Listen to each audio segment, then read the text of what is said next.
Good morning, everybody, and happy Aloha Friday. Welcome to PSG of Mercer County. And in addition to be Aloha Friday, and of course we celebrate every Aloha Friday, today is National Wear Blue Day. So I am wearing my blue Hawaiian shirt, and my little bit of secret is this shirt was actually a gift from Valerie to me. So Valerie, thank you very much. I do wear it occasionally, but I always wear it when Valerie presents. As a special thank you to her for sending me this gift. And so it is National Wear Blue Day, so you might want to put on something blue if you want to join in on the celebration. And also very summer oriented, it is actually National Flip-Flop Day. And that is meant for the flip-flops that cover your feet, not your political aspirations. That's a completely different type of flip-flop that we won't be talking about today. But if you are in the mood to wear something summery today, because it's going to be warm and sunny outside, you may want to go into your closet and put your flip-flops on. So I've got my actually my flip-flops on and my blue Hawaiian shirt. So I am just ready for today. So welcome everybody to PSG of Mercer County. The Professional Service Group of Mercer County is a group that is here for you, anybody that is in any kind of career transition. And we are certainly very sensitive to it. Doesn't matter why you may be in a career transition. COVID took a toll for a lot of companies and affected some people. Maybe you were impacted, or maybe it was a decision that you made on your own. Maybe you had to take some time off to take care of a family member, or you decided to reinvent your own career and you need the time to pursue that as well. We are providing as much as we can in terms of resources, information, educational opportunities to help you become more efficient and effective in your job search. And among the tools that we have is our LinkedIn group. Our LinkedIn group is called PSG of Mercer County. So if you go into LinkedIn and you look for groups, just search for us. If you are not yet a member of our LinkedIn group, please click the join button and you will immediately be put in pending status. About once a week, we do check who makes a request to join the group, and we do vet anyone who makes that request, because we only want people in our group that have been to at least one of our meetings, whether in person or virtual, because we're trying to keep out people that are just list collectors or group collectors, or maybe email and name collectors. And because sometimes those people may be joining for only their own benefit, and they may want to spam or contact you, and that's not what we want the group about. The group is really meant to share articles, job leads, all through the posting. So there's a lot of information that you can share or you can retrieve from it as well. We have over 1,670 members. They're all people that have been in job search or related to job search at some time in recent history. And so another benefit is it's great access. Joining any group, it's great to access any of those members of the group individually, even if they are not yet one of your first degree connections. So even if you don't have a large number of first degree connections, at the very least, you'll add up to 1,670 people as potential first degree connections, because you can send a LinkedIn message through the group. So as you do your job search, if you find there's somebody in the group that may be someone you want to talk to about your job search or the companies that you're pursuing, a good chance that they will contact you back, because they understand job search and the importance of contacting people. So you'll be in good hands that way. We do also have a website. Our website is psgofmercercounty.org. psgofmercercounty.org. It is more than just a landing page and event calendar, although it does have a home page and event calendar. Our event calendar is one of the menu items along the top, and when you click on that, it does show you all of our presentations that we have booked. We are now booked through mid-October. So we do have our calendar fairly well booked right now. We soon will be looking to book beyond that. But you may want to look at our event calendar to see if there's a presenter or a topic that's really very important to you in your job search. No one's obligated to come to these meetings each week. I'm glad that you enjoy doing so. But you may want to make sure there's a week that you don't want to miss. There's a topic you just have to see. So look at our event calendar, click on the event, and you'll be able to get the information about that week's event. Again, until mid-October right now, so we're fairly well filled up. And just want to quickly go over the ground rules of the presentation or the expectation for you. In just a moment, I will be turning over our meeting to Valerie as our presenter, and she will share her screen. She does have a PowerPoint presentation. She will be taking questions and answers through the program, but she has these logical breakpoints where she knows that she wants to make a stop and ask the question as her topics pivot from one to another. So we will use chat for Q&A, as we've been doing for a while. And then when Valerie reaches her logical breakpoint, she'll simply stop and ask, does anybody have questions? And that will be fine. And so the two ways we use chat, one way is use chat to type the word question, and then that's all you have to do. That's the digital equivalent of raising your hand. And then when it's question time, Valerie and I will be vetting through the questions. And if we see the word question, we'll simply call on you and we will ask you to unmute your microphone to ask Valerie the question. And that's if you don't mind speaking on the meeting directly. If you prefer, in addition to typing the word question, right after you type the word question, type the question. So if you have a very specific question about something with her checklist, type the word question, then write the question, and I'll just read it. And I'll be reading through the questions as I see them in the order in which they show up in chat. The reason why we ask you to use the word question, it just helps me see that you are asking for a question among all the other comments that do pop up, because sometimes people put their elevator pitch or their LinkedIn connection, and that's fine. And sometimes it's harder for me to make sure that I catch all the questions. So it's just an alert to me. It's the digital equivalent of raising your hand. So that is what we are going to do. And let's see, we are all set, I think, which is very nice. And so, and if you don't know yet where chat is, in the upper right corner of your LinkedIn screen, there's a couple of icons. One icon is a little kind of circular bubble with a tab at the bottom. That's the chat. Looks like a cartoon call out when a cartoon character speaks. And so that's where it is. You click on that, the chat window opens. In the bottom, you can write your question. And when you do, you can send it to any one person or to everybody. Please send it to everybody. That way, both Valerie and I can see the question. If you just send it to me or just Valerie, it's possible we'll miss it. Plus, Valerie is doing the presentation. I don't want her to miss any. And it also gets recorded in our chat file, which I do download and post later on as well for your access. Good, so that's what we have. And so that means we can begin. And I'm just pleased to welcome our speaker this morning, Valerie S. Williams. Valerie is a project manager professional and Scrum Master working as a contractor at Bristol-Myers Squibb, but she stays active with networking groups when she can. Valerie earned her BS in computer science from Old Dominion University in Norfolk, Virginia, and started her IT career by programming in Lotus Notes and teaching computer skills, including Microsoft Project. After her first transition and networking with high school friends, Valerie changed careers by moving into a new industry and working with a startup company. After her second transition and networking, she managed multiple programming teams and several support groups, which included international team members. After Valerie's third transition, she learned that the process for looking for a new career changed immensely. While attending multiple networking events and seminars, she heard many great speakers, each of whom focused on a specific topic.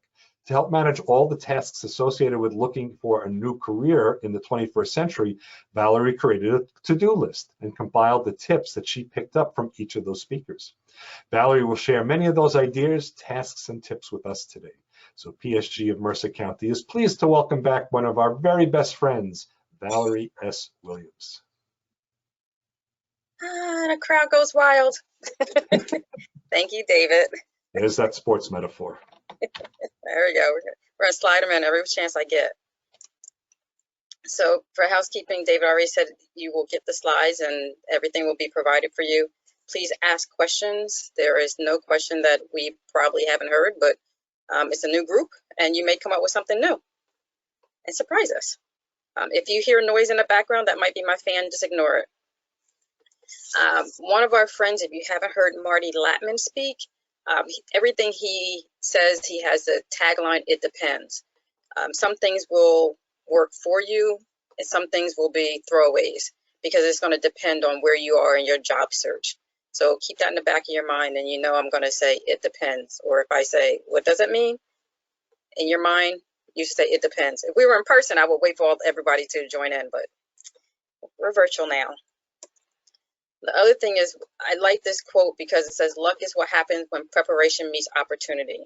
So for a lot of things I'm going to share with you, the other speakers talked about putting this information together so it's right at your fingertips when you're ready to go, or when you're in when you get the opportunity to share something with someone. Your resume is ready, your T-letter is ready, your thank you is ready, you have your references ready. So all that information that you need to actually look for a job and or land a job, you'll have at your fingertips. So that's why we want to be prepared. And if I talk too fast, David, you might want to like wave like this because I have that screen over to the left so I can see you. But I do get on a roll.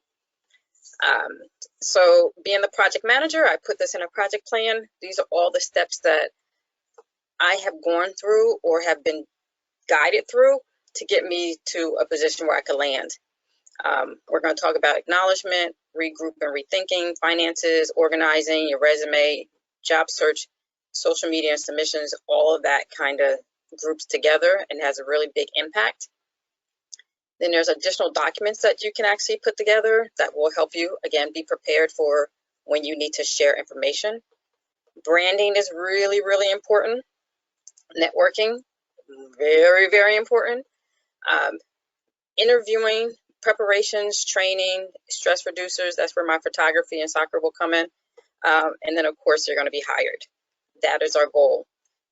And we know that this is repetitive. So even though I am a consultant, my contract is coming to an end, and I am, once again, looking for a full-time position. So that's why we say this is repetitive.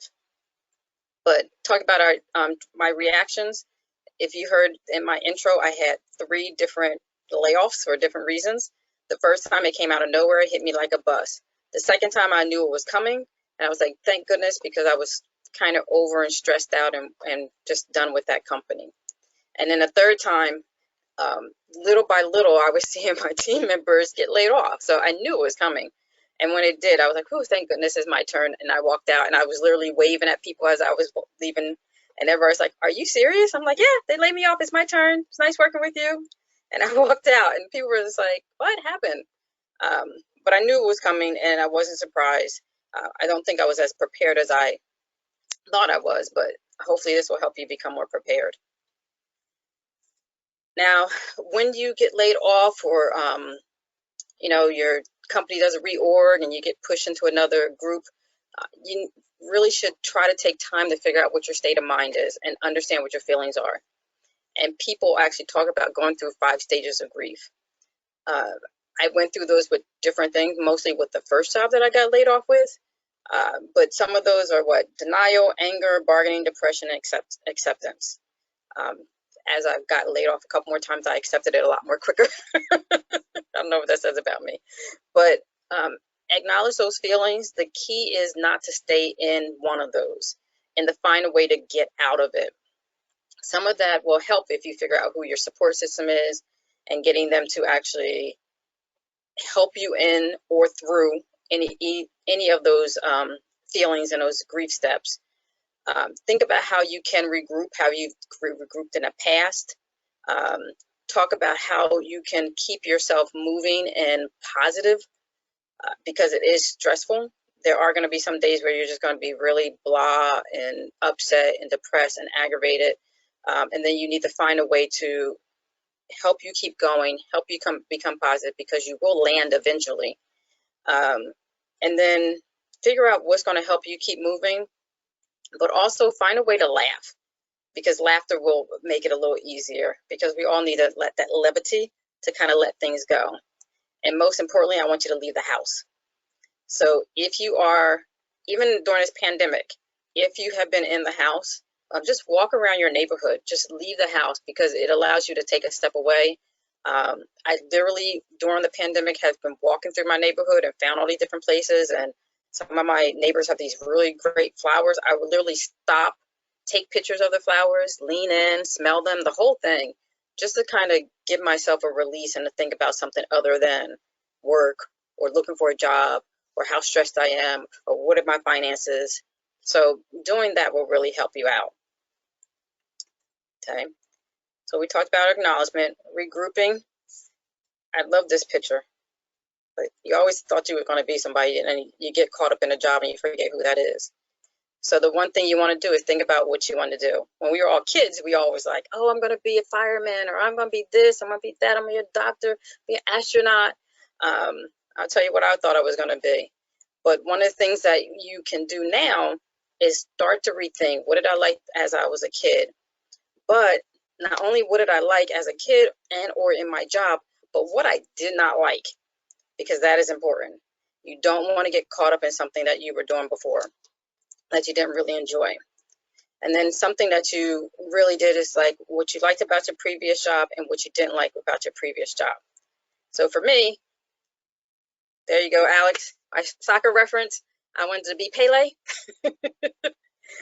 But when I was growing up, there was no U.S. women's national team or anything for soccer. So again, I didn't get to become Pele. I wasn't as good as Pele either, but I did want to try.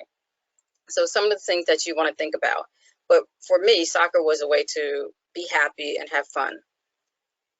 If you're not sure what you want to be when you grow up, here are some self-assessments and tests that you can take. This will actually help you try to figure out what you like to do. I did a couple of these and they all come back to say the same thing, that I like to boss people around. That's what project management is about, right? Getting people to do certain things and follow up. All these links will be available again in the slide deck. All right. Financial assessments. The first thing I did with my first layoff is call all my bill collectors to let them know I got laid off, but I am going to try to make at least the minimum payments and this, that, and the other. And here's where I'm going to have my my first unemployment check. And I made all of these plans, and then my unemployment check was delayed for some reason, because I thought I could go pick up my unemployment check. Don't ask me why. Didn't know what I was doing. But I was really upset when I went to go pick it up, and it was like, oh, we'll mail it to you. And then it took two weeks to get to me. So I did try to do that for you. Look at your finances. Figure out where you can save some money. When I was laid off one time, I cut my cable down to the minimum. I did everything I could to reduce my finances to keep things as low as possible. One of the things I did was look at where I had money saved and where I could negotiate things and how to pay Peter to pay Paul until I could really get another position. I am not a financial advisor, so I would suggest you speak to someone who is, and then that person can help guide you through what you can and cannot do. I do know, depending on your age, you might be able to take money out of your 401 or your IRA, but there are penalties depending on where you are with that. So again, not a financial consultant, don't play one on TV. So go ahead and speak to somebody about that, because they can really guide you through what you can do financially. Okay. David, do we have any questions? There are not yet any questions. So folks, remember, you can use chat to ask a question, either by typing the word question or typing the word question followed by your question. And Valerie will give us lots of time to answer those questions. Okay. So organizing and tracking, get a calendar, whether it's on your phone, your computer. I still use my Franklin Covey. I know it amazes everybody, but I need to see it in front of me. I do also put it in my phone. I do that because I need to keep track of my family events. If you volunteer, so back to Alex, I do my photography and I will go volunteer for my photography. Obviously with COVID, I haven't been able to do it, but I would actually set up time on my calendar to go out and photograph either portraits, or I would help a friend who did wheelchair sports, and I would volunteer and take pictures at those events, like, basketball, track and field, just the whole nine. But put that on there if you're not sure of where you can volunteer. So those are volunteer opportunities. You can also network.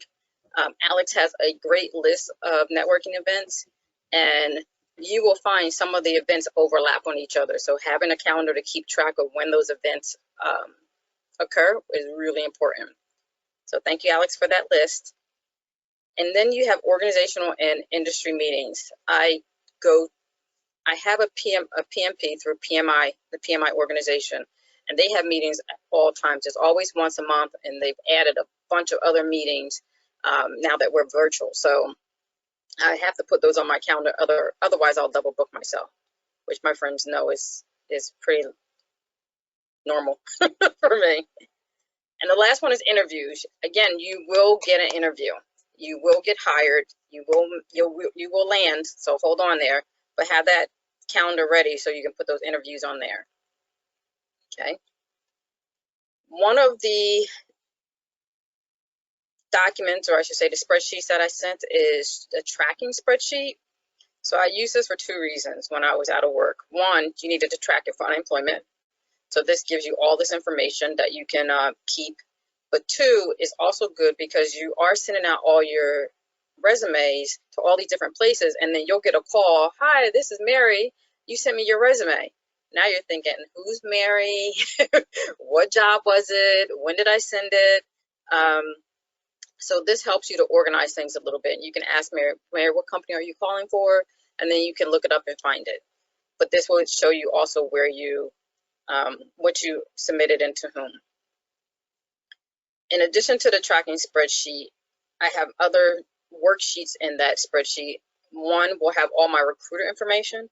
I work with four different recruiters, because when you work with a recruiter, they are working with 50, 75, 100 people. And they may not always think of you immediately, but you should be thinking of them, and you should rotate them through. And that's why I had 4 people working and looking for me. I let them know that I had other people looking for me and that I was looking for myself as well. So I was always very upfront with it. But this actually keeps all my information in order, and I knew who I was talking to. Within there, I also had a note every time I called them to check in. So I would say on Monday, I would check recruiter 1, on Tuesday, recruiter 2, on Wednesday, recruiter 3, and on Thursday, recruiter 4. And Friday was an off day. And I will usually talk to them about every other week. It wasn't every day, it wasn't every week, but at least every other week to check in to see if they had anything. But that's how I kept track of it. The other thing is I kept track of training information, because that allowed me to, one, track my PDUs for PMI, but it also allowed me to show other people what I had been doing while I was out of work. Because for some reason people think you're out of work, you're not doing anything. And looking for a job is a full-time job. So that was helpful. Different companies you're going to find are going to ask you about salary requirements, and they will actually vary from hourly to yearly. So it's good for you to break down what you think your salary should be and what your ranges are. I know Alex will talk about that, but have that slice and dice different ways, because different systems will ask you differently. And the last thing is travel. So again, I am not a financial advisor. At one point you were able to actually, deduct your miles. So I kept track of everything, of where I went, how long it took me to get there, so on and so forth. And in one year that I was looking, because I was out for a year on purpose, I actually spent over 2,000 miles just driving around to networking events, organizational events, meeting people, doing all these different things, but I kept track of everything. Oh, sorry, I thought I'd turn off all my notifications.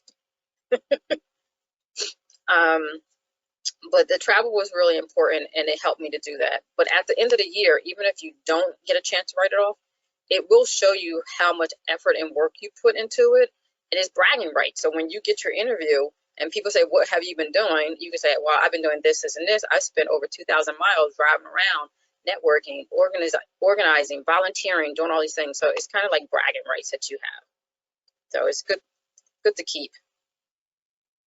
One of the things that people are going to ask you, and I'm not going to go over this too much, is how much should you charge as a consultant if you choose to go down that path? It's really up to you, but here's an example of how you can figure that out. I'm not going to go over the numbers. I'm going to let you go over that later, because I know I have a lot of slides. David, do we have any questions before we go into resumes? Yes, we do. Okay. Scroll back to it. So Sam has a question. Particularly in this online era, what are some of the guidelines for balancing all of these activities, especially networking events? For me, I prioritize one-to-one networking above all others. Turn it up a little bit. Your priority will be different than my priority. So again, it depends. I know you like that. I would say, and we're going to get through this, start broad and then filter down. So you're going to start with bigger networking events, and then you're going to filter down till you have a one-on-one. And I'm going to hold off on more details until I get to those slides. Sounds good? Okay, that was our only question. Okay. So then we're going to talk about the resume. So Gary Landy is really good with resume helping. And what he says is create your master resume. So I see you on there, Gary. I'm giving you credit. Your master resume is everything you ever did and every job you ever had. Because what happens is you are going to tweak and modify your resume so that you highlight, you're not lying, you're highlighting the skills that are important for the job that you're submitting your resume for. So again, you are tweaking your resume to highlight the skills that you are submitting your resume for. But it's easier to do that with a massive resume and then cut it down to size. So that's why we talk about this master resume where you have everything that you have on there that you ever did. People ask how many pages should a resume be? It depends. You don't want it to be too lengthy and you don't want it to be too short. It all depends on who you are sending your resume to. So if you are a professor, apparently it should be much lengthier because you should have publications and things of that nature. If you are just starting out, you might have a one-page or two-page resume. If you've been in the industry long enough, you may shorten that down and just focus on years and titles. So it really will depend. There is no right or wrong answer to how long your resume should be. What you should be careful about on your resume, though, is things like acronyms. So one of the companies that I worked for, and especially when you are either in the same industry or switching between industries, if you use acronyms like this, we have one here, AE and SAE. So our company, which I don't know why we did this, because we were in pharma, our names were application engineers or senior application engineers.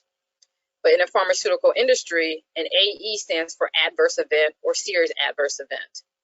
So we would have this acronym on our business cards and people would look at it and like, wait a minute. So we made it into a joke, but it does make a difference. But if you go into yet a different industry, that AE might mean something totally different.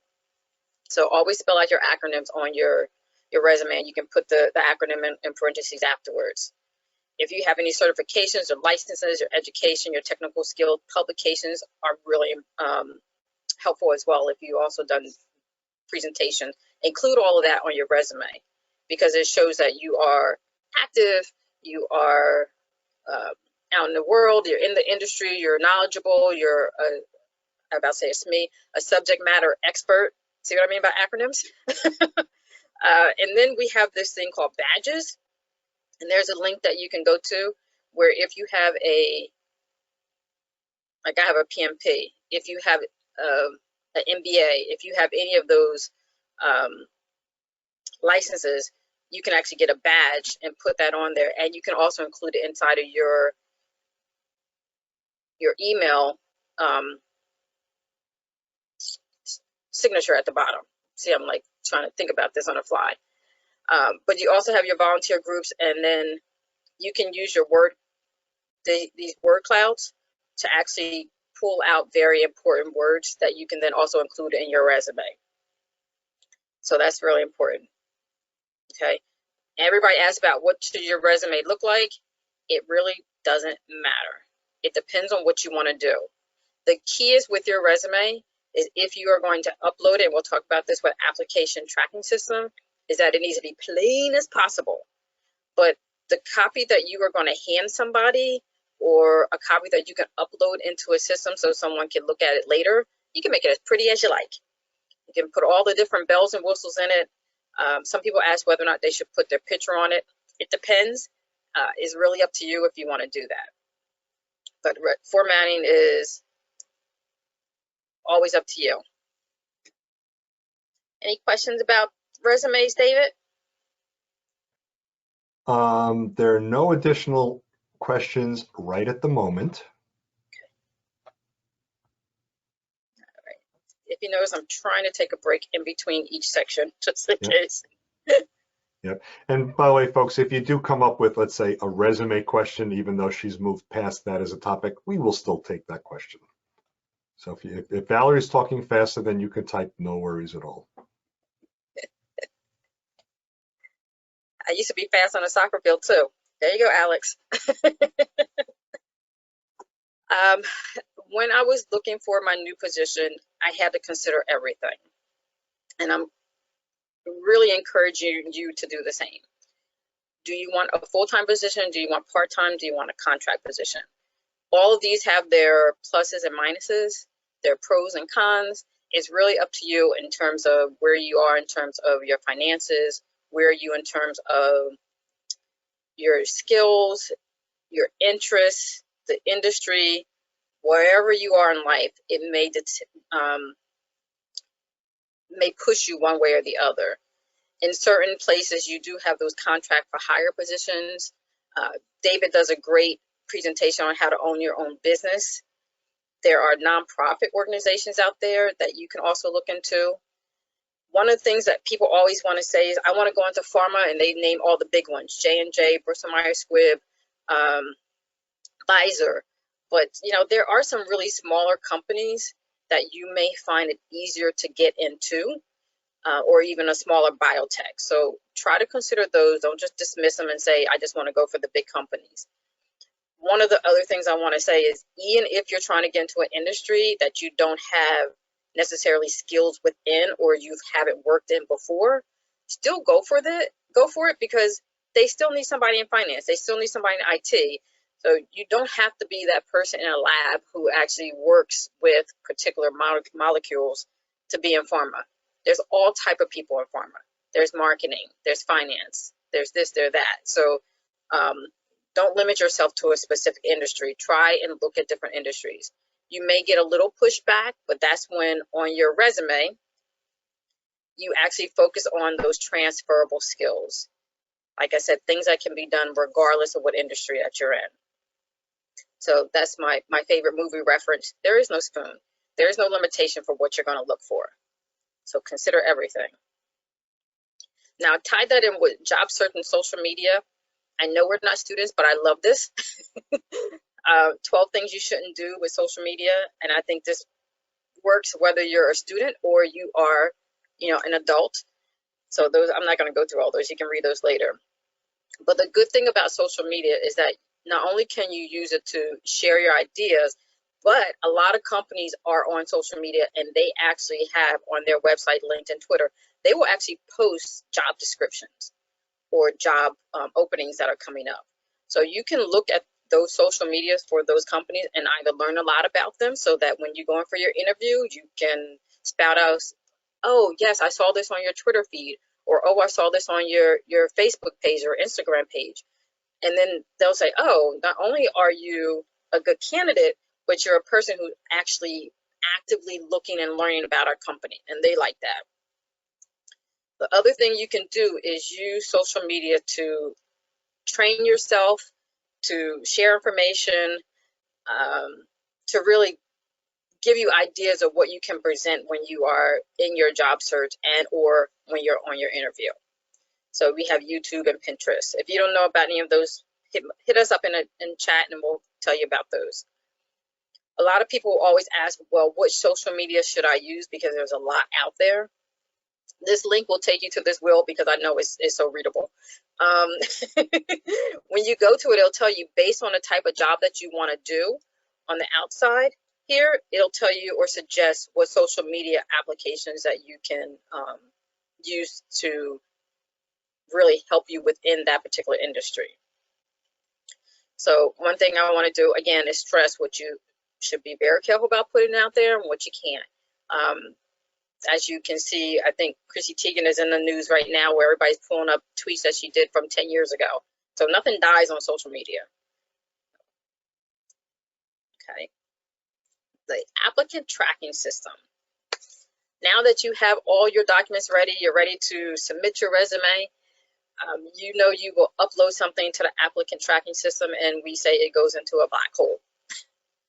And really what it is, it's just a system that will take your resume and plug it into a bunch of fields, and then whoever is looking for a resource in that job, they will use the system to try to weed out people. So one of the things you want to do is, one, make it very easy, because I'm not sure if you've ever done it. You upload your nice pretty resume and things go all wacky and they go into different fields and it's not lined up. And that's really because the applicant tracking system isn't set up to read like all the nice fonts and the lines and the bullets and things like that. But one of the things you want to know is that even though it goes into your applicant tracking system, this was a big thing at the bottom, 75% of resumes won't be seen by the human eyes. And this is why networking is important, and we'll get to that a little bit more. But these are just some numbers and some slides and how you have to do that. So you want to make sure, like they said, the fancy templates, don't want to use those. You want to make sure you're using keywords, and we'll talk about that. Okay. So again, with the applicant tracking system, lines, tables, block bullet images, and these are things that I pulled from Alex Freund, and I think it was Mary who actually shared us a lot of this information. One of the things I really want to point out is this hiding text in white is really big for the ATS system, because what people will do is they will put all the keywords, like let's say in a footer, and make it white text. And then they will load it up so that it pushes them to the top of the pile when it comes to resources and resumes. But the applicant tracking system unhides it and makes it black. So now people think you're cheating because you're adding in things that make you, just like with Google, when you enter something in Google, if you're on the first page or two, then everybody sees you. It's the same concept when you're doing with resumes. So if you're trying to hide those keywords that help push you to page 1 or 2, you'll be found out because it's going to become unhidden in the ATS system. What you want to do is use these type of fonts. You want to limit your formatting. Use everything in chronological format. Use full months and dates, because sometimes those slashes, they will actually throw the system off, and that's why you see your dates popping around different places. Again, you want to make sure you use your full name, Master of Business Administration, instead of the acronyms. And save your document as Word or text file, because that will also make it easier for you to upload your resume into the applicant tracking system. You don't want to put anything into the header or footer because it just gets lost. Okay. Any questions about the ATS? So folks, now's your time to ask questions about ATS, or Valerie recently talked about resume. Any questions, just put that right in the, there's one. From Dom. Dom's asking, I've never heard about don't use solid black bullets on a resume for ATS. Can you expand on that? I can't expand on it. It was one of the comments that, I don't know if it was Alex or Mary made about those boxes, that they just don't translate well into an ATS.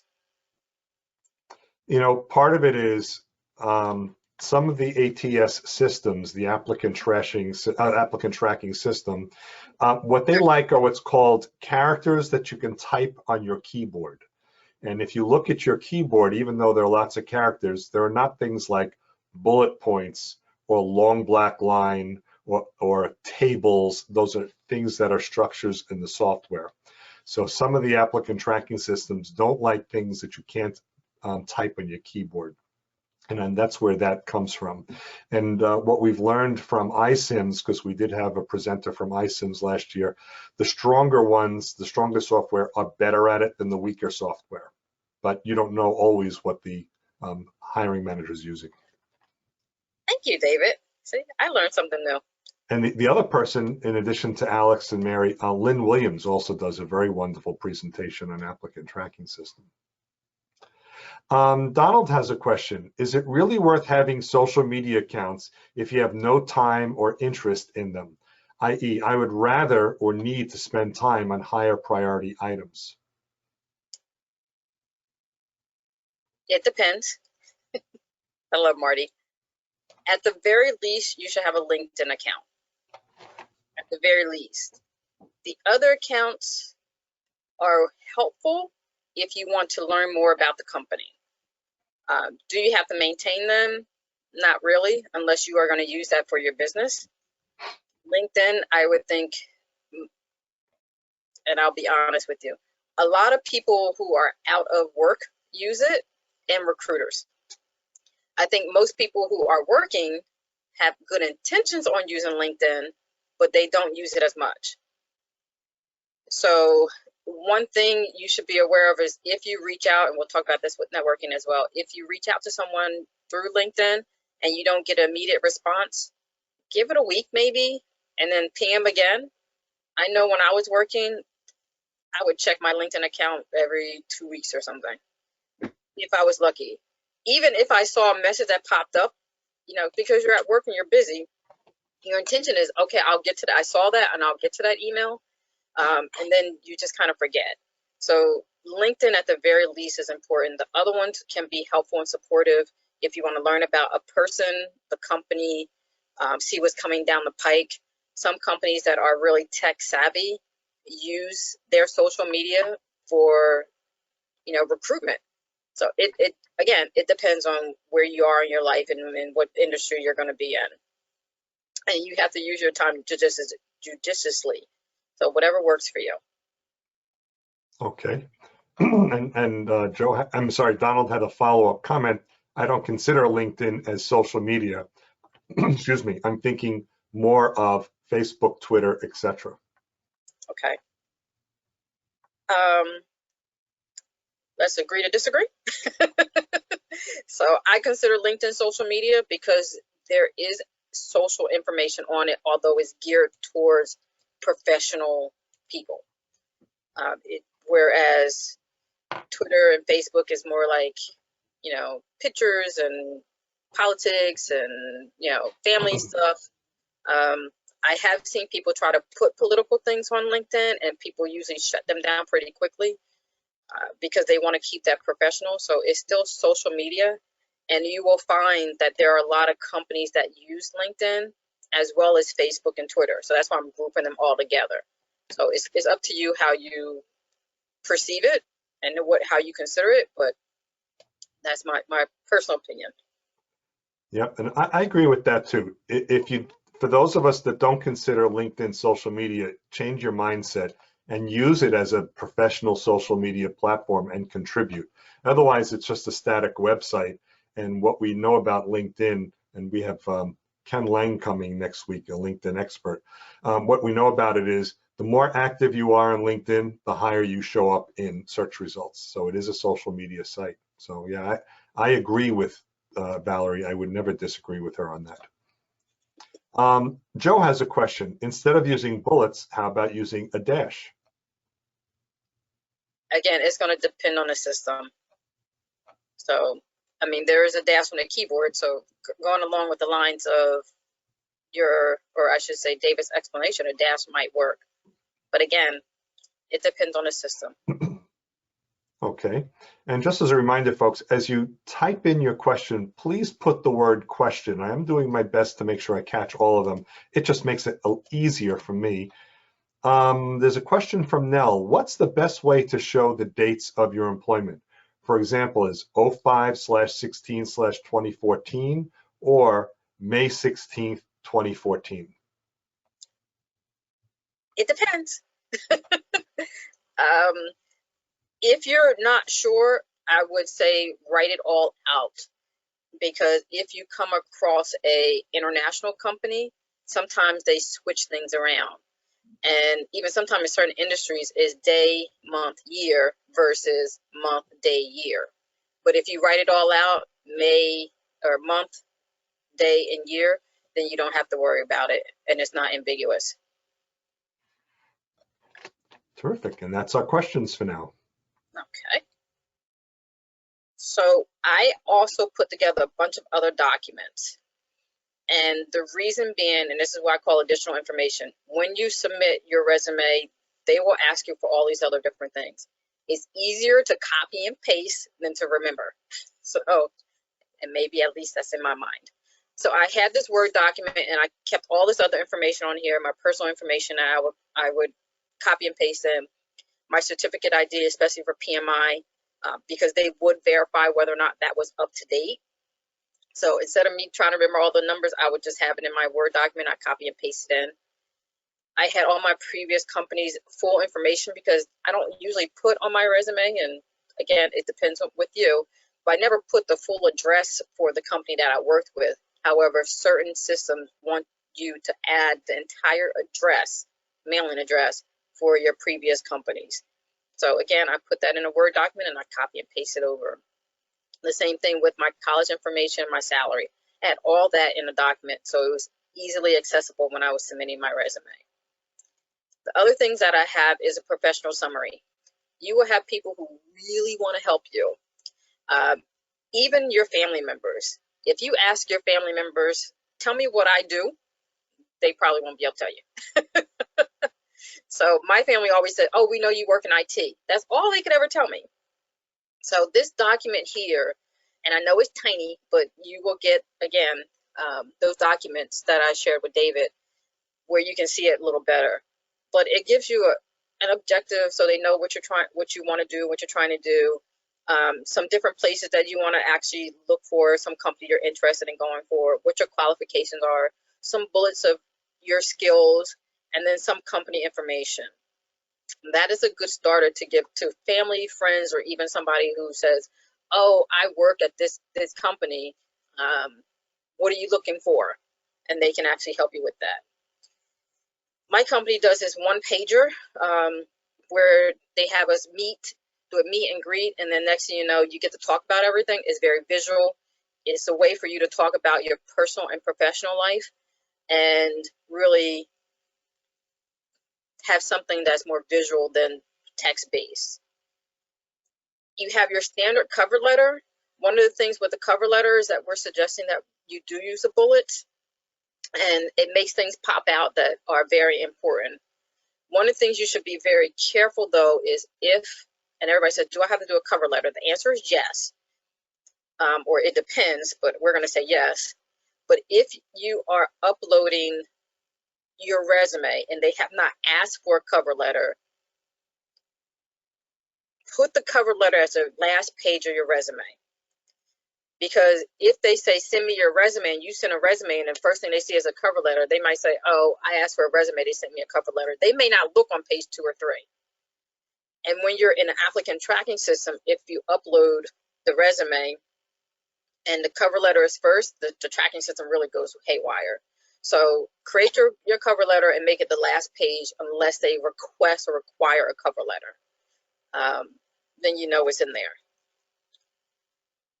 Here is a T letter, and the difference with a T letter is it still has like a little blurb there with the company, like here's what I'm doing and why. But here's where you can be really specific, and I just did this on a position, and I'm trying to get myself. I put all of the company's requirements on the left-hand side that's in their job description, and then on the right-hand side, I put all my job skills and background to clarify why I was a good candidate. So you said you wanted this, and here's how I did it in a previous company, or here are my skills that are associated with this requirement that you put in there. And it's a good way to kind of draw their eyes and make associations with what they need with what you have. Okay. Always have your copy letter ready. Your thank you letter ready. When I sent my thank you letter, I also included this T letter as a reminder. If you have presentations and publications, send that along with it, or at least have it ready where you can link to it so they can see how or what you've provided in the back in the past. Make sure you have your list of questions for the interviewer. They always are going to ask you, do you have any questions for me? And as Alex said, even if they've answered all of your questions, you should still ask a question. So try to come up with something if they've created or if they answered everything. And then I've also provided a list of standard questions that you can go through and put like 2 or 3 answers. So it's right off the top of your head. But you already have some of those standard interview questions prepared, like, you know, can you tell me about yourself, or what do you like to do, or what you don't like to do? Okay. Sample presentations. I know there are people in the marketing group that said they were requested to provide examples, and they were given a scenario and said, okay, now present, you know, how would you market this? Present this, and then they would tell them to come back to present it. Some people felt uncomfortable with that because they felt like they were giving away their skills for free. But I said, if that's how that company functions, you probably don't want to work for them anyway.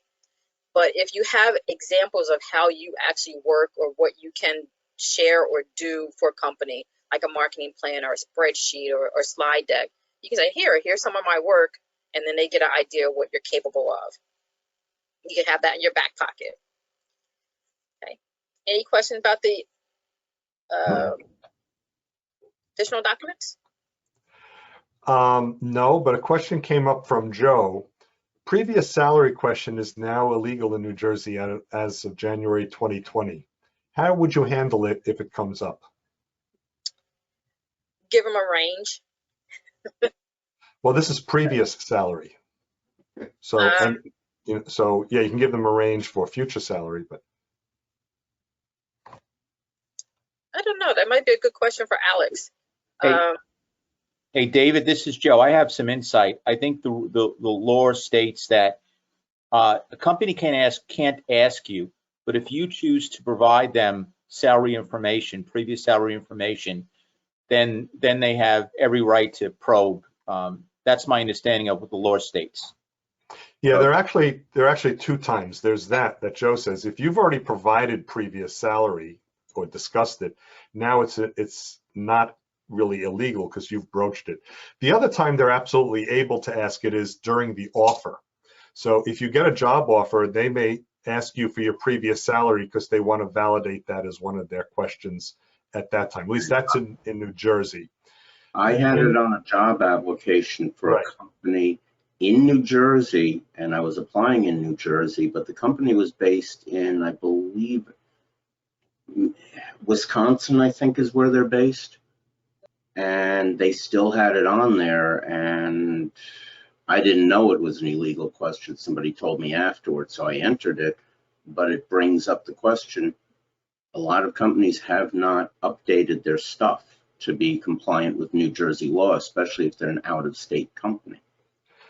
Yeah, you know, there are certainly lots of illegal subjects, you know, race, religion, color, national origin, you know, things like that, marital status. And you have to decide, and they may not even know they're asking an illegal question. That may be what happens. You have to decide what you're willing to answer or not. Well, where I currently am working, at the on-site interview just before the offer, the hiring manager actually did throw out, you're not looking for a 20-year career anymore. And I thought for a moment and I said, well, not quite 20, but 17. He was looking for longevity, and since I've been there a little bit over a year, he's had 2 software people quit under him. And he told me about some girl he hired who test drove him for 2 weeks and took 2 weeks vacation at the previous company, which he didn't like. So it was more over longevity, but that could be an illegal question also about age. Yeah, I mean, the legal question is a big topic. Maybe we can save also a little bit of the time in our after party, the meeting after, we could talk about it. Okay. But, you know, kind of what you did is you tried to reframe it a little bit. Sometimes they ask an illegal question, but there's really a legitimate reason for knowing. And I can give you examples that I've come across in my own, and once I understood, it made sense. But you may want to reframe, what are they really asking, even though the simplest way was the illegal question. But let's save that, because that is a bigger topic. We're going to keep the session open after our program actually ends in a little while, and we could talk more about it then. And I'm open to any additional comments that Valerie has before we move on. Just a quick comment on that. I believe from what I have heard is that if the question is not illegal in the state that the company is in, then they are within their right to answer, to ask it. All right, yeah, thanks, Donald. Yeah, an employment law attorney would have to explain that, and I do know one that you can speak with, and he's a member of this group as well. I'm happy to forward his name to anyone who's interested. David, you were saying there were no other questions, but I'm looking. I see this. Yeah, Michael, I do see. So my apologies. Yeah, so there are a couple of questions. So Barbara has a question. Is the professional summary the same as a marketing plan? For Valerie. It could be. It is definitely marketing yourself to other people. So that's a good way of looking at it. Okay. Michael has a question. Do you put a cover letter into an ATS? If it's required, yes. If it's not required, you can just make sure it's the last page of your resume. Otherwise, it may make the person reviewing it, because and a lot of those systems, they have you upload. Upload your resume as a Word document or a PDF so that they can look at it later. But if they say upload resume and they don't specify cover letter, and they see the cover letter first, they will discount it. So I would say make it the last page. Okay. Dominic has a question. T-letter, won't that format fail in an ATS system? I just use 3-4 bullet points in the letter that point out specifically why I fit the role. It will absolutely fail in an ATS system. So when you're in an ATS, it gives you a chance to upload additional documents. That's when you can upload it. You can use it in lieu of a normal, or what we consider a traditional cover letter. Let me see if I can go back. So this is what we consider a traditional cover letter. You can use the T-letter instead of a traditional cover letter.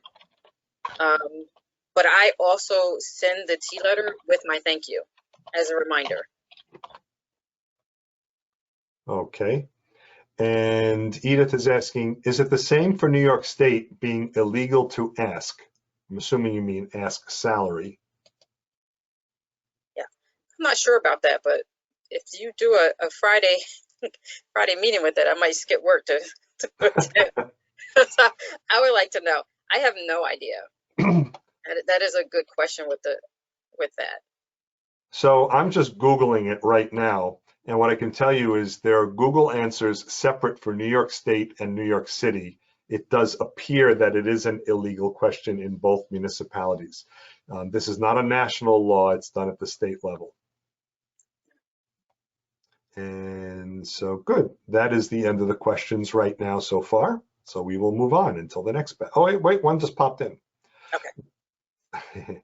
What is the recommended length of a cover or thank you letter? Cover letter or thank you letter?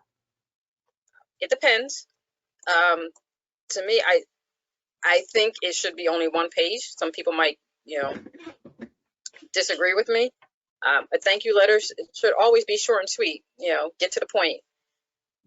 My thank you letter was an email where, again, I recapped a couple things and then attached my T letter. I think Alex said if you want to make a big impact, send people mail, but it might be a little harder now that people are working from home, overnight express, because that'll pop out to them, whereas email is a lot easier to miss or ignore depending on people. But consider this: when you get something in the mail and it's 2, 3, 4, 5, 10 pages, how likely are you to read it? when you were working and you got something that was 2, 3, 4, 5 pages, how likely were you to read it? When you opened an email and you saw it was really long, how likely were you to read it? So keep that in mind. So to me, I was like, get to the point, 1 page, short, sweet, to the point. You don't want it to be too lengthy. Thank you so much. Okay, let's move on. Alrighty. So branding with your elevator speech, one of the things you want to do, and when we get back into our face-to-face and you stand up in front of everyone, I think David and Alex, they can all attest to it. The first thing I do is smile. For me, that helps relax me a little bit, makes it a little easier, makes me more approachable. People like to approach people with a smile on their face. But it does kind of help when I do or give my elevator speech to smile first. You want to make sure, and Alex will talk about this a lot, you want to speak up, you want to be measured, you want to make sure you're being heard in the back of the room. Obviously, if you're in an elevator, it should be a little quieter, so you have to adjust your speech for when you are there, or your audience and your location. You should have a couple different lengths because it will dictate, it will be dictated based on where you are and how much time you have. So you need to get to your point. Be ready to have a conversation after your elevator speech, though. So if you are having a meeting one-on-one, you give your elevator speech, they may ask you some questions, so be ready to have a conversation right after that. It's not that one and done type thing, unless you're standing in front of a room. Name triggers help, but be careful with name triggers, because I used to say, don't confuse me with Vanessa Williams or Venus Williams, and then people started calling me Vanessa. Not that that's really bad, but you want to make sure people remember your name. You talk about what you can do for for the company that you are interviewing with, or you are talking to someone about. Not necessarily, and Alex will tell you, you don't want to talk about what you did for a company and how great you were and so on and so forth. You don't want to ramble and go on and on and on and on. But you want to really talk about how you can bring value to that new role and what you're looking for. Okay. And Alex would say, they don't care how great you are, it's what can you do for me? I try to remember that, Alex. When you do your email branding, you want to make sure you have something that's really professional. The new kid on the block, for lack of a better term, is Gmail or Yahoo are one of those providers. And you can create a personal website if you have that. What you don't want to do is use something like AOL or Prodigy, because they are dated. Now, we'll say how old we are if we have AOL. When somebody told me they had Prodigy, I didn't even know that was still in existence.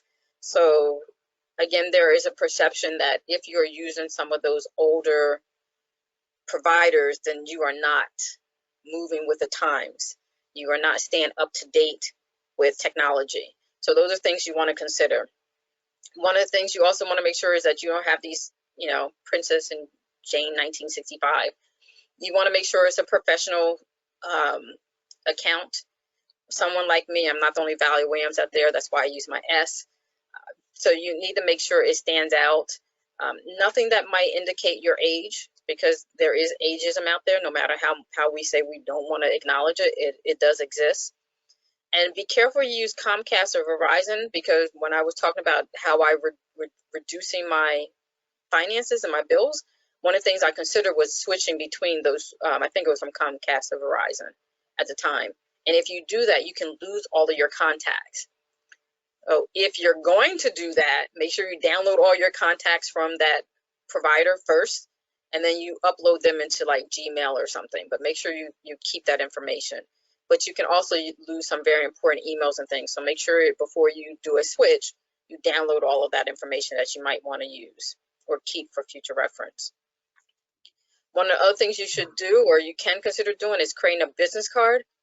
And the business card should look and feel or represent who you are. And I found this one because as a project manager, I feel like I'm involved with a lot of things, the people, the calendars, the finances, the business, boom, boom, boom. So I found this and it works really well for me. And again, I leveraged the back from other people. where did I meet them? And I suggest that they write that for me. So when I give someone a business card, on the back I wrote, where did I meet them? Sometimes a date, maybe a little bit about what we talked about so I can remember them later. It really helps. And then someone said, oh, put some keywords down here to tell somebody a little bit about you. So when they look at your business card, they remember you.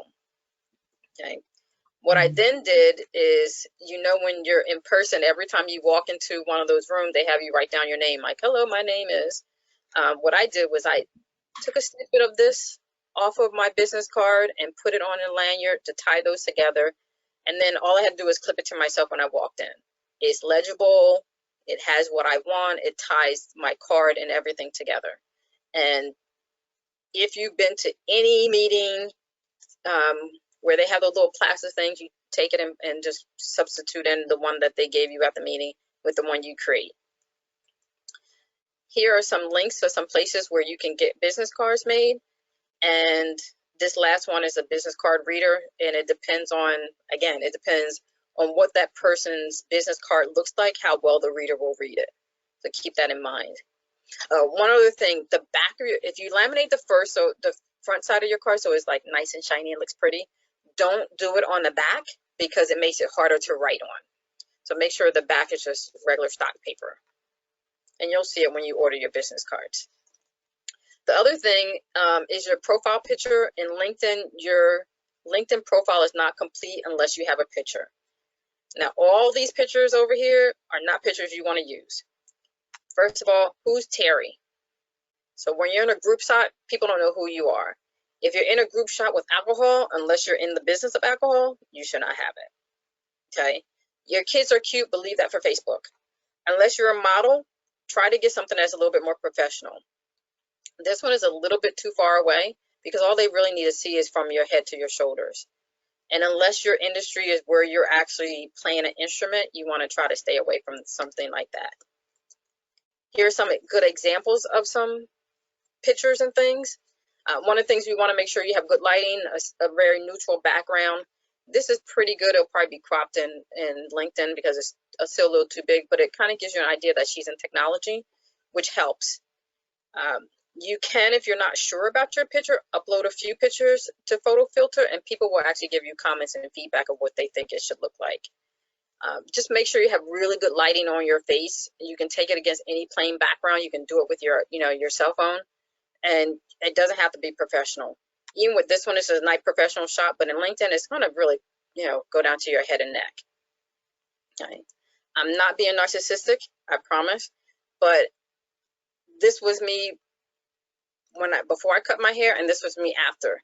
So my old picture was up there. Not to mention, you can see somebody did a nice, anyway, I look much younger in that picture. But someone said, oh, you cut your hair. And when I walked into a room, people were doing a double take. So the idea is make sure your picture represents who you are at that time. It's great that you have this great picture from a wedding, ladies, where you have all the makeup on and you're just fabulous. But if you don't show up like that every day, for some people, it'll make them do a double take like that. Not what they look like there.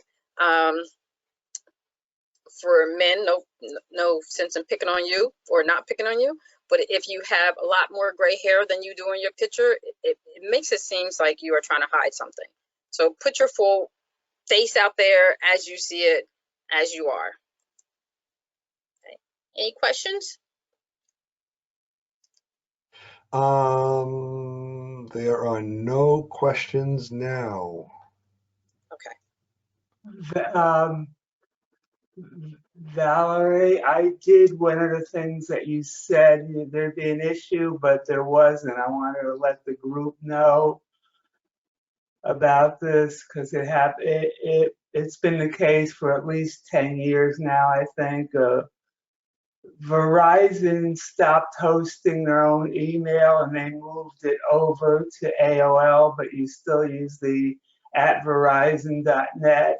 And I switched to Comcast because that's all available where we bought our place, but I didn't lose a thing because I can still use my Verizon email address on the web with AOL webmail. And I have all my contacts and everything. Oh, that's good to know. I didn't know they did that. Thank you. Okay. So we're going to move on to networking, making a connection. As David shared in my bio, multiple jobs, two of the jobs that I got in the past was through networking, through friends, and through networking in these groups. So the reason why you're going to have those meetings, and again, I'm going to reference Alex's website. He has this networking list, and you can actually look by your location and also by industry. It's really great. When you go there, you're going to go, and with this group, there's 40 people. After a meeting, there's no way for you to get to all 40, 50 people in a meeting, first of all, and have a meaningful conversation where, one, you learn something about them, they learn something about you, and then 2 days later, you'll remember them. So I always recommend that you go when you try to meet people, but go there with an intention that I'm going to walk away with 5 meaningful conversations and talk to at least 5 people and get their information and follow up with them. And that number can vary. I'm not saying just stick with 5, but when you go to those groups, it's hard to try to meet everybody. Sometimes people leave early. Sometimes they don't get a chance to meet with you. It's just all these different reasons, but go there with intention on making 5 connections. And then once you have those connections with people, then you can set up a one-on-one where you can then get to know them a little bit better. And we'll talk about that. But this is a great list that Alex has.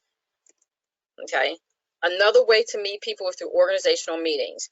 So with PMI, we have the PMI organization, and then we have PMI New Jersey that has monthly meetings, and like I said, all these other industry related meetings. Like there's one for life sciences and things like that. One thing about the PMI NJ version is that you don't actually have to be a member to attend the meetings, and you don't have to be a PMP to attend the meetings. You can just say, oh, that meeting looks interesting, and attend. So those are things that you can find. And one of the things about the PMI group is my current position I have because of networking through PMI.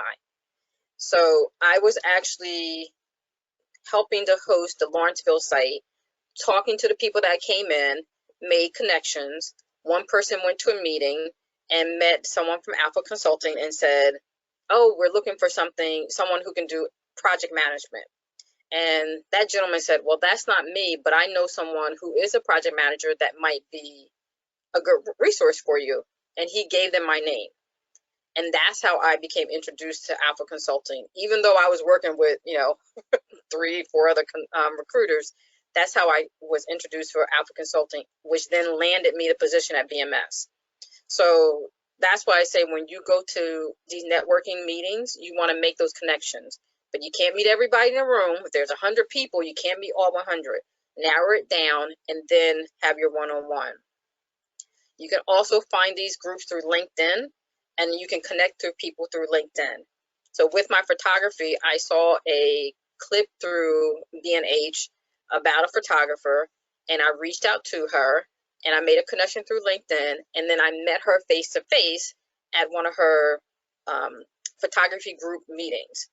And it was really great to meet her and talk to her about what she did with photography and how she got involved. And, I asked her some questions of how to do certain things or what I could do to move my photography along. So you can do it technically online or through using technology online without having to meet people face to face, but use LinkedIn to find different groups. There's also meetup.com, and you are not going there for dating. You probably can, but for me, I'm using it for networking groups, and I use it for my photography. So as you can see, it was a breakfast club, this last one that I took the screenshot. There was a Bucks County Women in Technology group that I would go to and attend. But then you see I have some photography groups here too. So if you're into photography, if you're into hiking, if you're into different sports, you can actually put in a search and then go meet someone. There was another person that I met at a photography event who then shared I just talked to her about it. I was telling her what I was looking for. She asked me to send me send her my resume, which I did, and then she shared it with someone else. So it got me the interview. It didn't get me the job, but it got me the interview. It just wasn't a good fit for us. But still, it was through a photography event, talking to someone, networking, getting to know them getting to know me, and then making a connection, and then them sharing information with me. So you can network anywhere you are. Okay. Again, when you go to network, it's quality versus quantity. You want to really make a connection with people. That makes it really easy to then say, oh, well, I might know somebody who can do blah, blah, blah, blah, blah. Once you're going to network with someone, you want to learn what you can about the person and or the company, so you can have a dialogue, not just about them, but whatever they're involved with. So I actually had an interview on Monday. I made sure over the weekend that I looked up that person on LinkedIn and tried to get more information about that person as well as the organization that he's leading. It was very vague, but I tried. And I let him know that I looked him up on LinkedIn. So that showed that I was interested and that I was resourceful and I was following up. So those are things that you can do when you're preparing a network. When you set up your one-on-one and you meet face-to-face again, you can offer to buy someone coffee and have that conversation. If you are going to have a video, we'll talk about video in a little bit, then we can make sure that it looks right. But when you go into your networking, here are all the things, what do you want to learn? What do you want to share? What can you offer? Because again, especially if you're going for a job, it's not about you, it's about what you can offer them. Okay. Select your place, and if you can, test drive it or map it out so you don't be late. As you can talk about, you have several outfits. I always wear something red, so even though it's blue day, sorry, David, I had on my red, and I try to practice my body language so I'm not fidgeting. That was something that someone told me after he interviewed with me. He said, I really thought you were very nervous in there, but once he got to know me, he noticed I was always kind of moving around. And he said, oh, now I realize it's not that you were nervous, it's just that's your normal body language. So understand what your body language looks like. Something I told some other people is that, especially with people who are on their phones all the time and the young adults, if you are taking notes on your phone, let them know you're taking notes on your phone. Because otherwise people are automatically assuming that you're texting and you're not paying attention, you're not interested. If you have pencil and paper or a tablet, at least people know you're probably taking notes. So be very aware of that. Most importantly, be yourself, because you can't keep up a facade of someone else for long. Okay. Any questions about networking? There are not questions about networking. I think we got to all the questions so far. Let's move on. I went dark because I need to blow my nose. Oh, okay. Are there any questions about blowing your nose? That's the last topic Valerie just covered. So no worries. But yeah, terrific information. Keep moving on. Okay. And we are so over. I'm sorry, David. Do I need to speed up? No, this is important information. So, and we're not being kicked out of a meeting room, so we're fine. Don't worry, I cleared it with my boss. So interview prep is very similar to your one-on-one. I would suggest that you take a printed copy of your resume with you.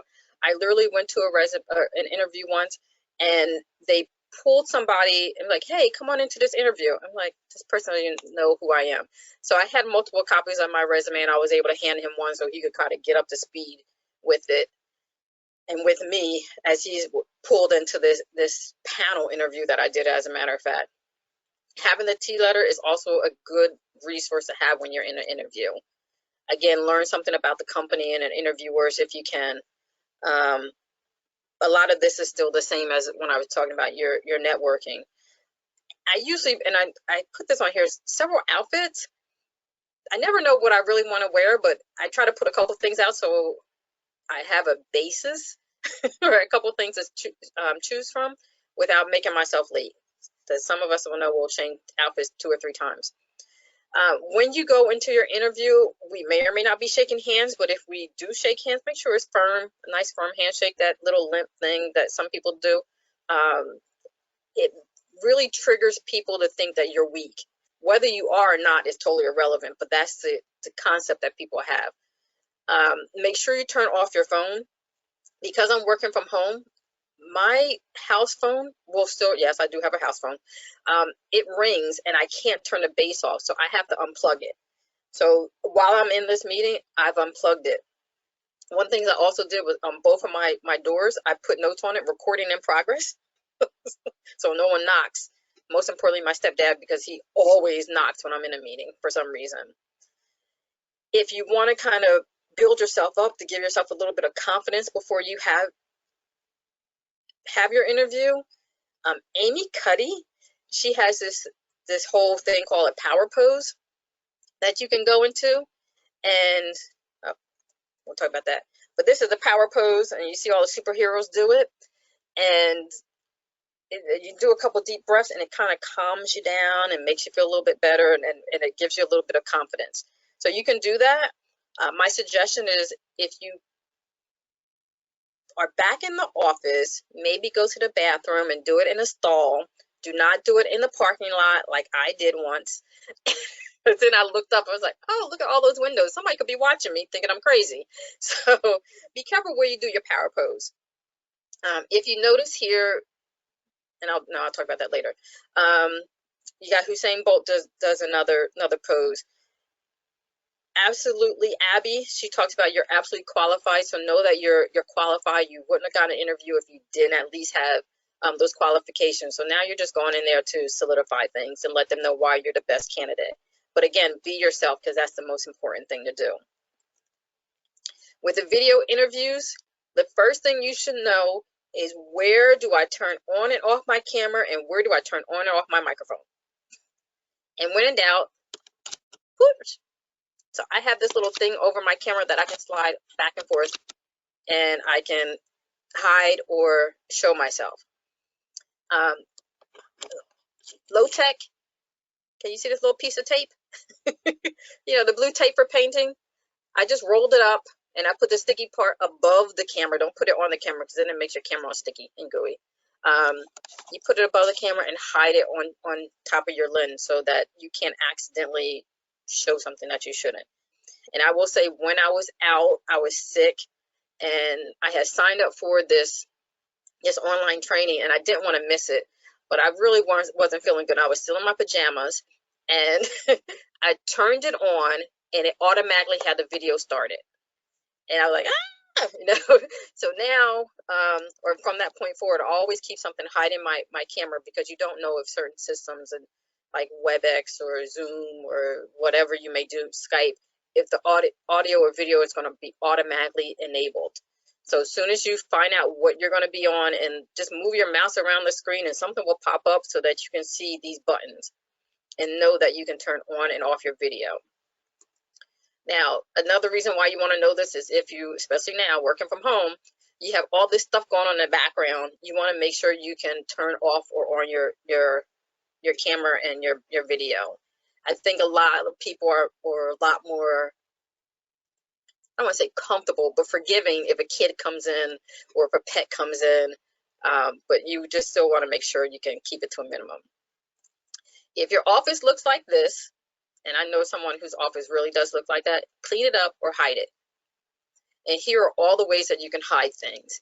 And it really depends on the system that you're on and or your environment.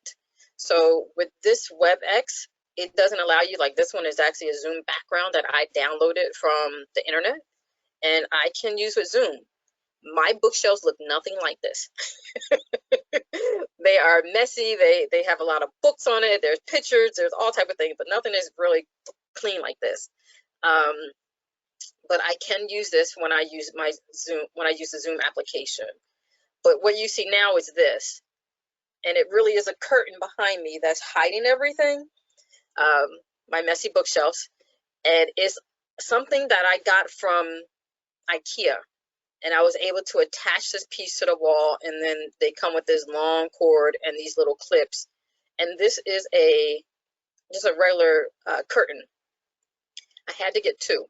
So I like shower curtain better because they're wider. But you got to be careful that you don't get anything that's shiny behind you, because then that reflects the lighting. But a curtain. But I got this curtain. I got two panels from one of those dollar stores for $12.99. So it was really reasonable. This thing was, I want to say $7, but don't quote me on that. But anyway, it's pretty reasonable to put something behind me so it looks a little bit more professional. And this is from Diane, where she just, got a curtain and a curtain rod, and she hooked it up to her ceiling. And that's how she has it suspended behind her. And she brings the camera really close, and that's all you see. And these can be ordered online, but they can be kind of costly. So whatever you can do to make your background nice and limit the distractions. And I don't know about you, but anytime they do Zoom calls, I'm looking at somebody's background. I'm curious like that. I should say I'm nosy. I'm always looking at everybody's background. What do they have back there? Are they, what books are they reading? Things like that. So keep that in mind. Other video tips of how to look good in your interview. This YouTube video will actually go over some skills. The first thing you want to do is make sure you have very good lighting. Being a photographer, I'm really conscious about that.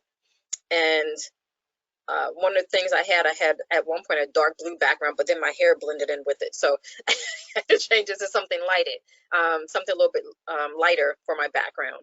But if you have all the light behind you, then you can see the guy's face is all in shadow, and that's not really helpful. You want to make sure that the lighting is fully around your face. I do have a window over here, but I turn off the light here because it casts shadow. So you have to kind of play around with each and one of them. If you don't want to spend a lot of money on lighting, you can actually find these little clips. And I've tried it. It just burns through a battery real fast, I found. But I found it at 5 and below.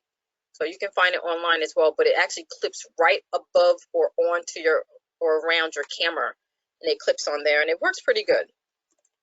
But again, know where you are. I love this commercial where the guy is dressed from the top up, be fully dressed, not just in case you drop your laptop. But I did meet someone who said they were in an interview and they were asked to stand up. And I said, he was like, I don't understand why they did that. I said, they want to know if you're dialing it in. Are you being, I'm trying not to use this term. If you're being half about it, you fill in the rest of it. But they want to know that you're being serious. Now, depending on the company, you may or may not want to put on a shirt and tie. You may want to do a polo. It depends on the company that you're interviewing with. But definitely make sure you have on pants. Okay. Your other video tips, you want to make sure that your camera is at eye level with you. Here's how somebody set up their desk. I do not recommend this because I don't think Pringles is really very stable. Here's a good example of how she is at eye level, but again, those boxes are not very stable, so you want to make sure you have a stable environment. And then when you are on a call, especially something like this where you have multiple people, you want to be conscious of how you appear. So this person seems to be a little far away. This person, you can only see their eyes. And it may be the area that you're in. You may be limited. But notice this person has a light behind them. You can't really see their face, and this person is only lit by one side. This person, you're actually looking up their nose. That's why we asked you to raise it. I'm really glad that all the people that I've seen I'm looking up their nose, I haven't seen anything in it. So be aware of that. You don't want to really look up someone's nose. All right. Any questions about interview and video prep? Yes, Mike has a question. I had an interview where the interviewer did not turn on their camera for a video interview. Mine was on. If that were to happen again, what would you suggest? I was considering turning off my camera.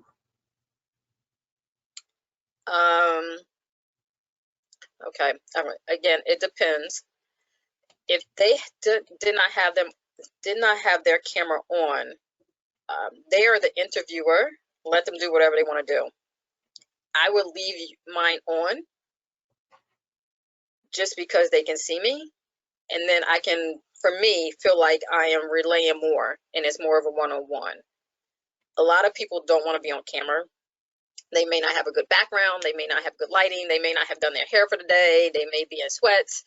But for me, if I'm interviewing, regardless of what they're doing, I'm going to have my camera on. Now, you can always ask, should I turn my camera off, or do you want to turn your camera on? And they may say something one way or the other, and they may not realize they didn't even hear their camera on. Okay, thank you. Let's move on. Okay. Training. So I love this commercial because it really talks about how, you're in an industry and you can sometimes see that they're going to start laying off people. And that's what I figured out.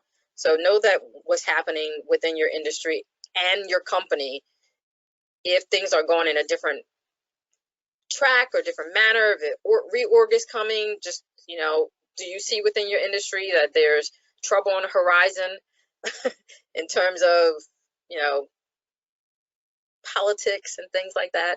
Like, I'm in the pharma industry, and you hear a lot in politics about how pharma is overpriced, and there are definitely some things in pharma that could be fixed. But you want to make sure you're listening and you know what's going on, so that you can prepare yourself for that day when that job may no longer be relevant.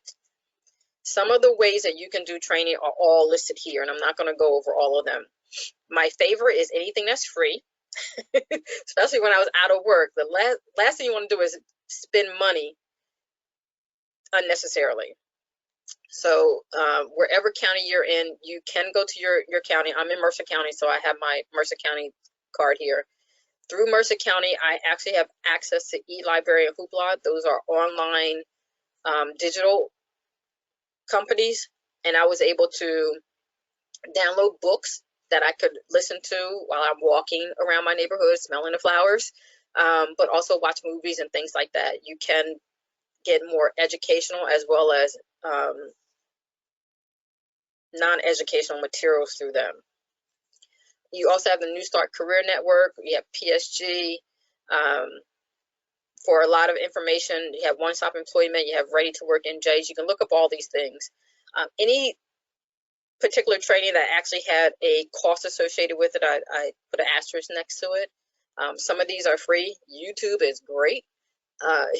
Sometimes you have to go through a couple of different videos to get what you need, but YouTube has a lot of information out there. And you should check with your library. I know Mercer County no longer offers this, but I think Princeton does. Lynda.com. If you have LinkedIn Premium before a certain date, I should remember that date, you could actually get access to Lynda.com, and those are online courses that you can take in a various amount of subjects. But those are some training that you can take on. Any questions about that, David? There are no questions. All right. I did put a link, which you alluded to, the PSG of Mercer County professional services page does have a link for e-learning, and we have 66 e-learning websites listed, links to them. So thank you for that reference. You're welcome.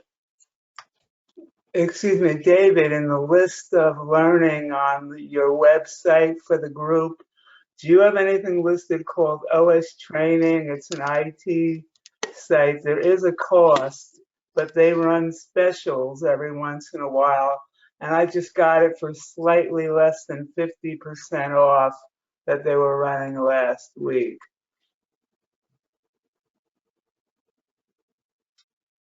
I've never heard of that. OS Training? Yes, it's pretty much web development type training, WordPress, Drupal, Joomla, HTML, and they do videos, and they also do courses where you pass an exam after every little segment in it. And then they have a list where that fills up with all your certificates as you get them. And since I'm trying to teach myself this stuff, several times I looked up what I wanted to, and it pointed me to that website. So I went there one day last week, and they had a big banner, sign up within the next so many hours, and it's $69.99 for the year instead of $149.99. All right, thank you, Michael. So we'll take a look at it. And if it's appropriate, we will add that because we've got 66 others there right now. So thank you very much. Nice. Okay. And we're wrapping up, coming to the end. Stress reducers. So as Alex said, I do my photography. That is my stress reducer. And I just walk around.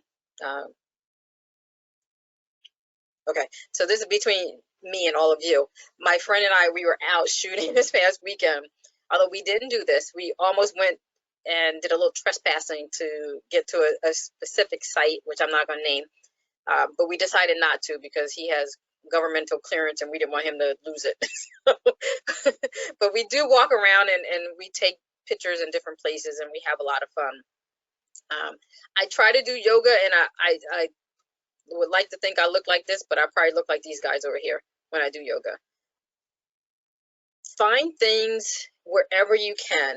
Again, meetup.com. You can go and get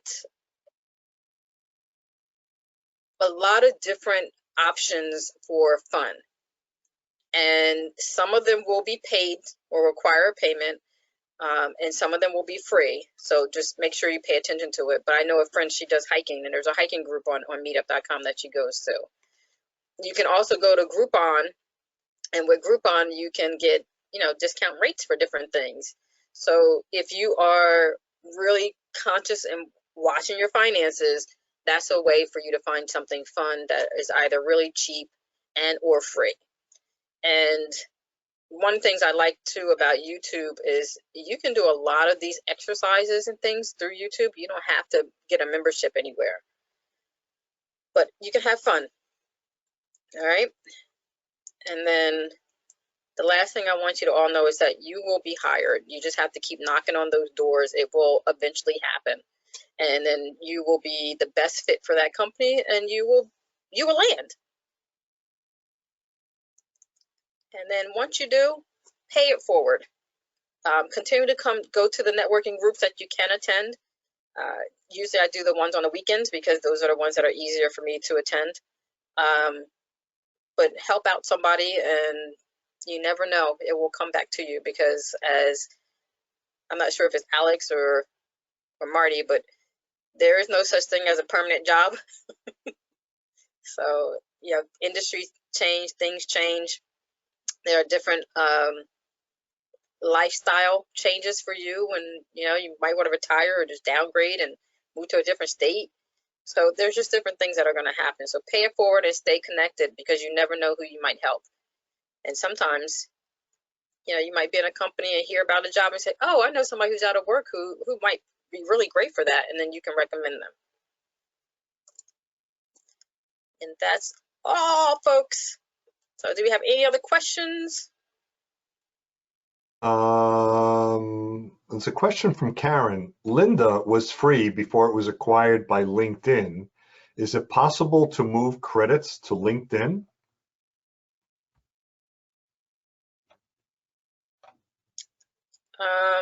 That's a good question. I don't know. Yeah, I don't know that either. Linda has always been a paid service for me. Yeah. By the time I learned about it. If you still have access to Linda, that's great. When you take courses, so I just took a course, and you get a certificate, it does post to LinkedIn. And she had a follow-up question. Do you know whether courses taken on LinkedIn before acquisition by LinkedIn can be at no cost? So that's kind of what you were just saying. If you have the subscription already. Yeah. If you let's see.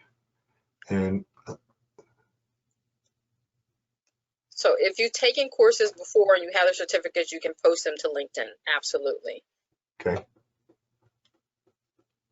And so that seems to be it with the questions. So folks, last chance if you have a question while Valerie is here. Of course, here's our contact information, and thank you for sharing that, Valerie. So I'm sure if you send her an email or reach out to her, she'll get back to you quite quickly. Oh, let's see, there is one. Let's see, from Eileen. Go ahead. Do you or anyone in the group know of someone in the Princeton area who can take a professional headshot for online use for a reasonable price? I do know of someone. Let me make sure he's still doing it before I share his name. Like, I keep trying to do, I have done this in the past for CSG. I just don't think anybody used my pictures because I'm still working on my portraits. Yeah. So, and but so you don't have to do a professional one. You can get somebody to take just a nice picture of you on a plain background. yeah, so I don't know what reasonable price is because that's all relative, but I can also give some names of photographers who do headshots. You might also see if there's like the department stores that have the photo studios, they will probably do a headshot at a little less money than a professional photographer. And they'll probably give you the digital image as well. You can talk to them, but I'd be happy to share names, and I'm sure Valerie can in her photography connections. Okay. And PSG of Mercer County in general doesn't recommend anybody. You know, we just don't recommend one over another. Let's see. Don wants to know, where do we get a coffee like that? Google Images. There you go. Okay. And of course, be careful because they're not always free. Just be careful. Yes. Mel is asking, Valerie, are you seeing certain job markets actively picking up or hiring at this time? Are you seeing certain jobs that are really, quote unquote, hot? The company is looking to hire immediately. So I'm going to be very specific. I'm only looking in my industry and for project management. And what I know is that within, and I'm going to be very specific, the company that I'm currently at, they're looking for mid-level management people. But that's throughout the company. So I'm hearing people are saying, oh, we can't find people. And I'm like, I don't know why. There's a lot of people out there. I think where they're struggling is people who are either too junior or too senior, and being able to present yourself in a certain way. The other place to look is Bureau of Labor Statistics. It's a government organization that tracks all of this stuff, and they have tremendous resources that show you current activity as well as projections. And it's bls.gov.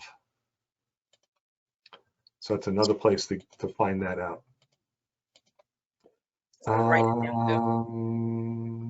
Yes, Mike is saying cyber is hot. A lot of tech positions are hot.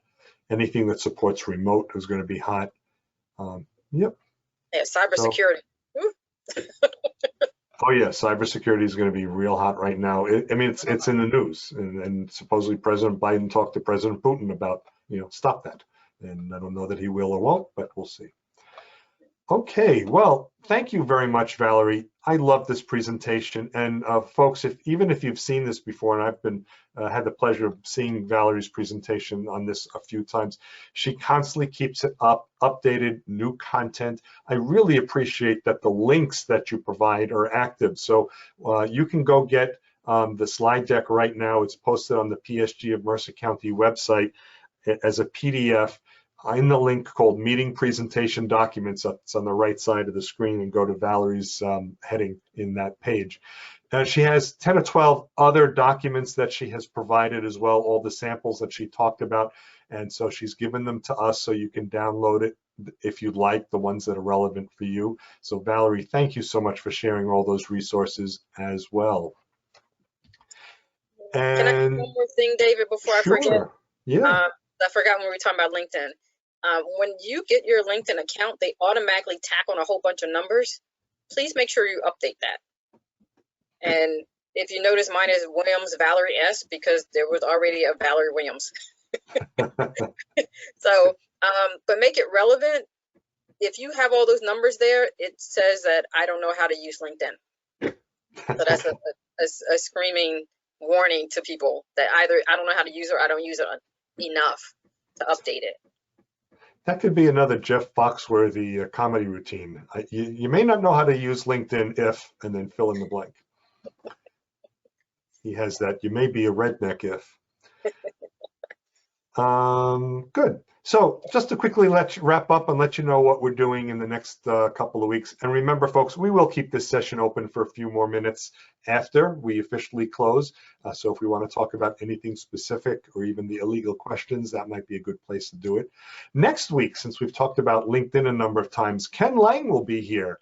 Ken Lang is one of the local area experts and gurus and very well connected with not only LinkedIn, the company, but a lot of people who are LinkedIn savvy. And he'll be talking about LinkedIn and bots, kind of those apps or robot applications. So he will be talking about LinkedIn and bots next week, which is June 25th. The following week is July 2nd. It's July 4th weekend, but we are going to have a meeting. And I will be doing a presentation, the importance of personal branding for your offer negotiation.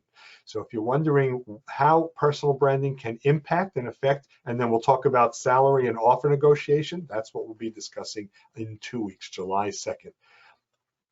Tomorrow morning, the Career Support Group will be meeting. See careersupportgroup.org, careersupportgroup.org. Tomorrow morning at 8:30 in the morning, Alex Freund will be presenting LinkedIn Marketing for Job Search.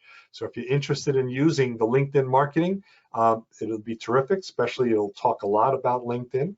Of course, every Tuesday evening, New Jersey Job Seekers meets Tuesdays at 7:30. You can find the link in our PSG of Mercer County LinkedIn group. It's in the LinkedIn group. It's where you can find that link. It's the same link every week. PSG of Central New Jersey, one of our cousin organizations, psgcnj.biz, will be meeting on Monday at 10:30 in the morning. So check out their website, psgcnj.biz. And of course, our other cousin organization, PSG of Morris County, meets Wednesdays at 9:30, psgmc.org, psgmc.org. So that is what we have coming up for the next couple of weeks. So once again, special thanks to Valerie. Thank you so much for being such a good friend to our organization and for participating. Always terrific to see this program. And but until we get to see everybody virtually very soon and slowly, maybe in person eventually, we'll see when that happens. We will simply say bye, everybody. Bye, everybody.